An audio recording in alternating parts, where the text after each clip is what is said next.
Bonsoir à toutes et à tous, bienvenue dans ce journal au sommaire. L'opposition béninoise a voté contre le rapport d'activité du président de l'Assemblée nationale allant de la période du 1er avril au 30 septembre 2024, soit 81 voix pour, 28 contre. Les détails dans cette édition. La collecte des déchets auprès des ménages dans les villes du Grand Nokoué ne sera plus gratuite. Ceci à compter du 1er janvier 2025. Vous suivrez dans cette édition la réaction de quelques citoyens béninois. Hors de nos frontières, le couvre-feu qui était en vigueur à Fort-de-France et dans 4 autres communes de Martinique a été levé en raison de l'amélioration de la situation sur l'île.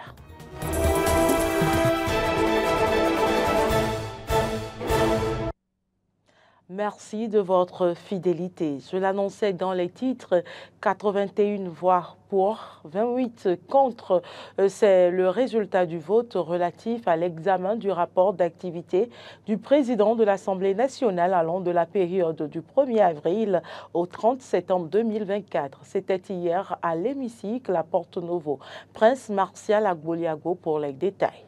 Le président de l'Assemblée nationale, Louis Béounouvlavonou, a présenté hier, jeudi 7 novembre 2024, à la plénière, son rapport d'activité couvrant la période allant du 1er avril au 30 septembre 2024. Selon la première autorité de l'institution parlementaire, ce rapport d'activité revient à l'ensemble des députés de la nouvelle législature. C'est ce que nous avons fait ensemble, que je restitue. Donc, nous avons mené des activités, par exemple les séminaires. Nous avons voté les lois, nous avons été présents ici, nous avons été aux missions, on a fait tout ça. Et moi, je récite ce que nous avons fait ensemble. Donc, c'est notre rapport que moi, je présente. Louis Béounouvlavonou énumère ici le bilan des activités menées au cours de la période de référence. S'agissant des activités parlementaires menées au cours de la période allant du 1er avril au 30 septembre 2024, les membres du bureau se sont réunis 4 fois avec un taux moyen de participation de 82,14%. Dans la même période, les membres de la conférence se sont également réunis 4 fois avec un taux moyen de participation de 80% par réunion. Quant à la participation aux séances plénières, nous avons tenu 19 séances, dont 15 en session ordinaire et 4 pour les 2 sessions extraordinaires. Au cours de ces différentes sessions, nous avons examiné et adopté une loi organique, 12 lois ordinaires et 6 lois portant autorisation de ratification ou d'adhésion. En outre, conformément aux dispositions de l'alinéa 2 de l'article 145 de la Constitution, l'Assemblée nationale a pris acte, après examen de 16 décrets portant ratification de différentes conventions de financement. Aussi faut-il souligner que le président Louis Béounouvlavonou nourrit de nobles ambitions pour l'émergence de l'Assemblée nationale. Au cours de la période allant du 1er avril au 30 septembre 2024, nous avons réalisé des prouesses tant au niveau de la production législative que du contrôle de l'action du gouvernement. La présente législature, comme les précédentes, contribue résolument à préparer un bel avenir pour notre pays. Afin de relever les défis qui persistent, nous devons donc continuer à travailler avec la même détermination, dans un esprit de responsabilité et de tolérance mutuelle, lentement, patiemment, mais avec assurance, et ce, au quotidien. La 9e législature saura relever le défi d'une avancée notable de notre institution. Au thème de la présentation de ce rapport d'activité, 81 députés ont voté pour, tandis que les députés démocrates de l'opposition ont voté contre. Prince Martial Agboliago, depuis Porto Novo. Le ministre de la Santé, Benjamin Ronkpati, a présidé hier au Palais des Congrès de Cotonou la session budgétaire du Conseil national de lutte contre le VIH-Sida, la tuberculose, le paludisme, les hépatites, les infections sexuellement transmissibles et les épidémies CNLSTP. Une rencontre qui a réuni les préfets des départements et les cadres à divers niveaux du secrétariat exécutif du CNLSTP et des ministères sectoriels. Cette séance de travail a permis de comprendre le tableau de bord des actions déployées par l'État et les partenaires pour la surveillance, la prévention et le traitement des différentes affections au sein de nos communautés pour le compte de l'année en cours et les prévisions budgétaires pour 2025. Preuve que, selon le préfet du littoral Alain Orunla, la vision de la gouvernance portée par le président Patrice Talon ne laisse aucune place à l'approximation et à l'improvisation pour assurer une santé publique de qualité dans toutes ses déclinaisons à tous les Béninois. La justice béninoise aujourd'hui n'est plus libre selon certains et surtout l'opposition à la question de savoir si le professeur Théodore Olo, ancien président de la Cour constitutionnelle, pense comme ces gens. Il affirme on ne peut avoir un jugement global sur tous les magistrats. On écoute le constitutionnaliste pour plus de détails.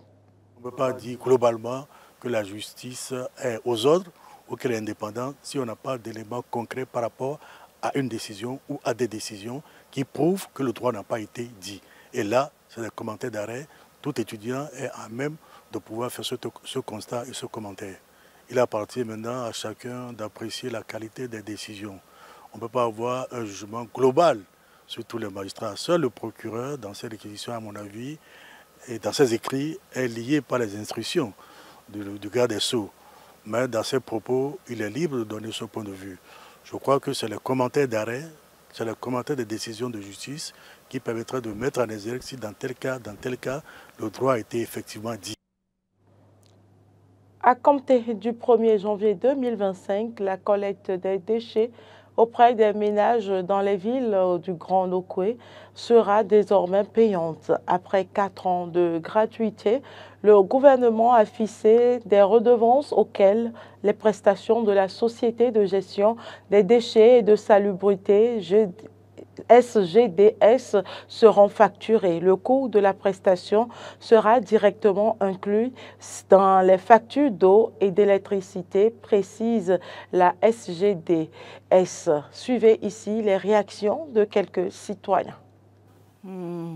C'est un peu compliqué parce que c'est déjà difficile de payer la facture d'électricité et couplé encore avec cette facture-là, ce sera un peu difficile pour les pauvres que nous sommes. Hein? Et le vécu de tous les jours était déjà difficile. Il faudrait bien qu'ils essayent de subventionner, comme on le dit, afin qu'il y ait un peu de calme dans les foyers. L'aspect tarification, moi je me demande même à combien ils veulent nous faire la tarification là. Hein, parce que ce qu'on nous faisait avec les autres là, au plus à 2000 francs on le faisait. À combien ils veulent le faire maintenant? Hein, si ce n'est pas pour nous torturer encore. Moi, je trouve que cette décision-là, c'est une décision normale. Parce que déjà dans le ramassage des ordures, moi, je constate qu'il y a déjà un désordre qui s'organise. Quand c'est gratuit, il y a un désordre qui s'organise dans ce ramassage-là. Quand ça va être payant, ça va nous discipliner. Il n'y a pas encore péril à la demeure. On va s'habituer. Cette décision est une décision un peu route pour les ménages parce que d'abord l'électricité c'est difficilement, beaucoup de ménages arrivent à solder. Maintenant ce serait couplé, paraît que ce serait à la hauteur de au moins 3000 plus les frais d'électricité, vraiment ce serait un peu difficile pour les ménages. Pour soulager les ménages, bon, moi je pense que il faut avoir un décalage d'au moins 15 jours pour les factures et les factures de ramassage. Ça fait un peu mal, puisque Bon, avant, nous payons et nous sommes déjà habitués avant. Et après, ils ont dit qu'on ne va plus payer. Et nous sommes encore habitués pour ça. Et maintenant, ils ont encore ramené de payer. Bon, est-ce qu'on a le choix? On n'a pas le choix.